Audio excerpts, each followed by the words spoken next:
Nous sommes le 6 décembre 2022 à Phoenix, en Arizona, où Maurice Chang, le fondateur de la plus grande société de puces électroniques du monde, la société TSMC, lance officiellement la construction de 3 nouvelles usines de semi-conducteurs pour un investissement global de 65 milliards de dollars.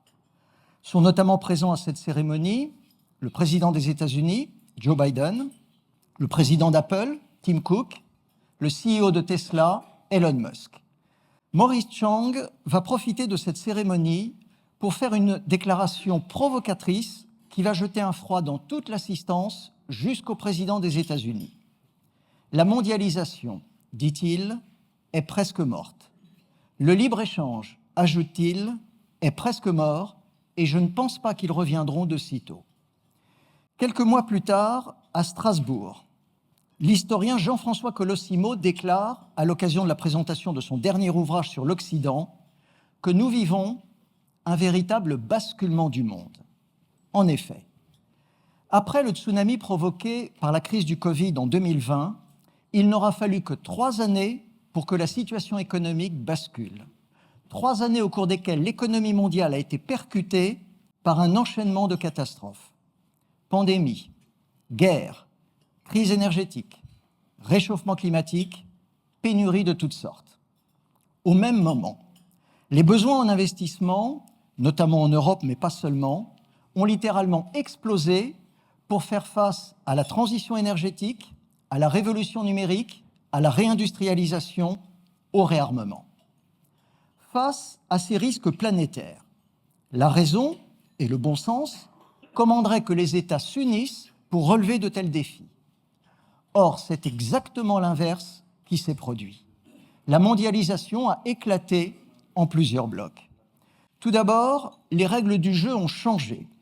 Le monde a basculé d'une économie de paix, marquée par la vigueur de la demande, vers une économie de guerre, handicapée par l'insuffisance de l'offre. Ensuite, les États européens ont donné l'impression de ne plus comprendre le monde. Ils ont été dépassés par la pandémie, par l'émergence de la Chine, par l'Inflation Reduction Act des États-Unis, par la guerre en Ukraine, par leur dépendance au gaz russe, aux produits manufacturés chinois et même aux technologies américaines. L'Europe apparaît démunie face à la domination des États-Unis dans le numérique et face à l'appropriation par la Chine des technologies vertes. Enfin, l'Europe apparaît comme étant la grande perdante de ce basculement. Elle n'arrive pas à percevoir ce qui apparaît comme un véritable pillage du vieux continent, orchestré conjointement par la Chine et les États-Unis.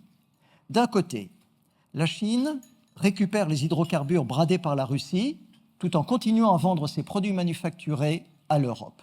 Et de l'autre côté, les États-Unis vendent à l'Europe leur énergie et leurs armes, tout en opérant plus ou moins discrètement sa désindustrialisation via l'Inflation Reduction Act.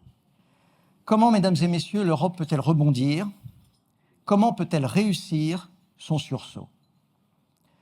En 2024, plusieurs personnalités européennes, reconnues pour leur expérience, pour leurs compétences, pour leur sens de l'intérêt général, ont émis un certain nombre de propositions et ont tiré un signal d'alarme.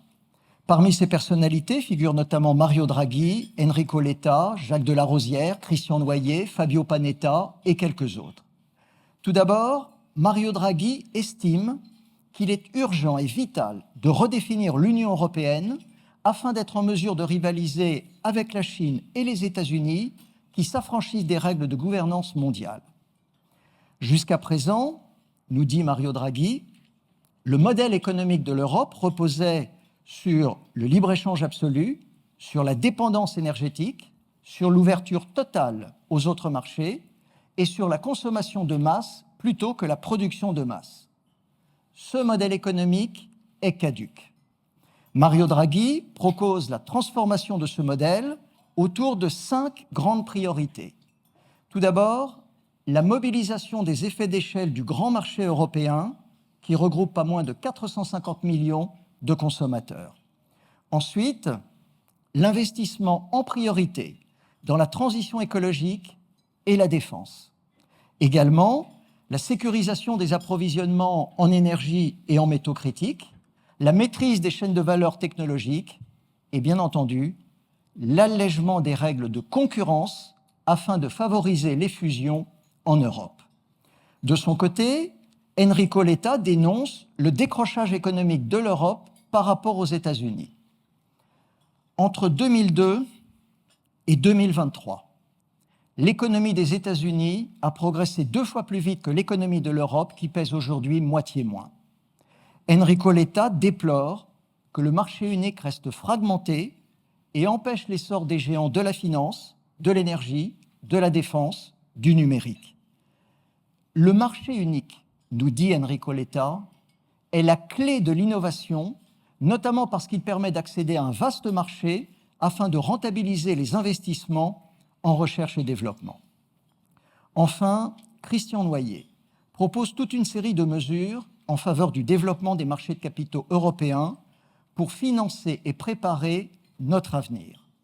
Tout d'abord, la création d'un produit d'épargne pan-européen afin de mieux capter l'épargne des citoyens de notre continent et de la rediriger vers notre économie.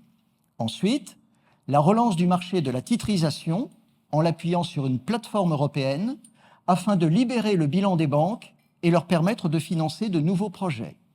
Également, la fin de la fragmentation de la supervision financière avec la mise en place d'un cadre réglementaire unique.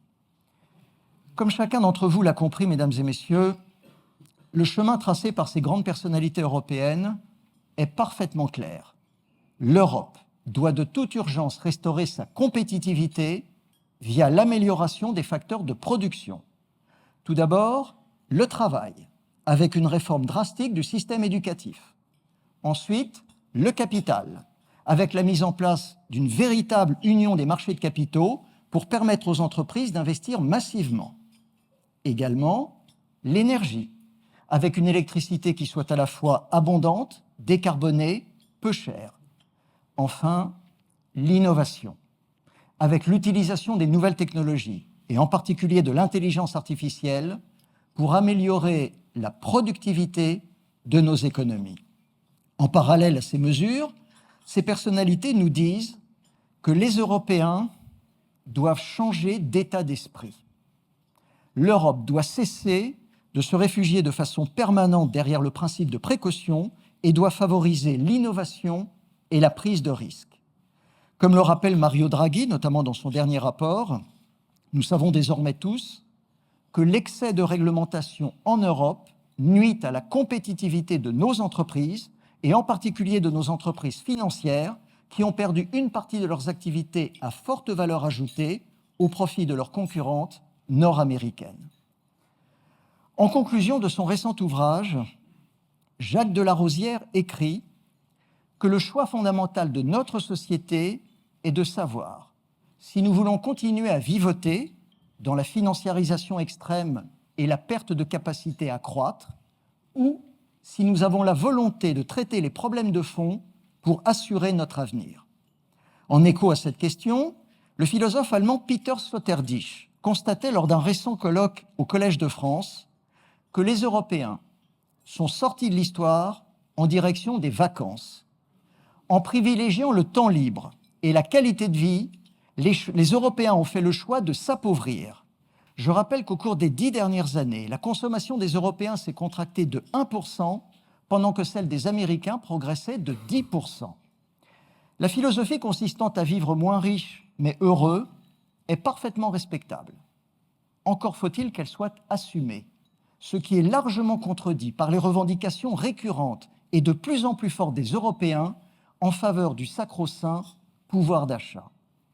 En réalité, mesdames et messieurs, nous assistons à la disparition progressive du projet d'Europe puissance qui a longtemps été porté et défendu par la France et qui vient d'être réactualisé avec brio par Mario Draghi. Dans ce contexte, il est légitime de s'interroger et peut-être même de craindre que la nouvelle Commission européenne soit placée sous le signe du refus de l'Europe puissance et de la prise de contrôle de l'Union par nos amis allemands. Or, je rappelle que la vision allemande repose sur l'intégration de l'Europe dans le grand marché nord-américain, sur la délégation de notre sécurité auprès des États-Unis, sur une opposition viscérale au nucléaire et sur une certaine forme de complaisance vis-à-vis de la Chine. C'est la raison pour laquelle, mesdames et messieurs, nous avons probablement tout intérêt à soutenir la politique industrielle définie par Mario Draghi, qui donne la priorité à la productivité et à la sécurité et qui s'affirme comme l'avocat le plus talentueux de l'autonomie stratégique de l'Europe. Oui, l'Europe est confrontée à un défi existentiel. Non, l'Europe n'est pas condamnée au déclin et à une lente agonie. Jamais, mesdames et messieurs, dans l'histoire, nous n'avons connu une société aussi riche et aussi libre que la nôtre. Le monde entier a compris et voit que l'Europe est le lieu le plus privilégié de la planète. Par sa culture et ses valeurs, par ses talents et son ingéniosité, par sa créativité et son art de vivre, l'Europe reste un trésor unique au monde. Il est de notre responsabilité, pendant qu'il en est encore temps, de défendre et de protéger ce trésor. Je vous remercie.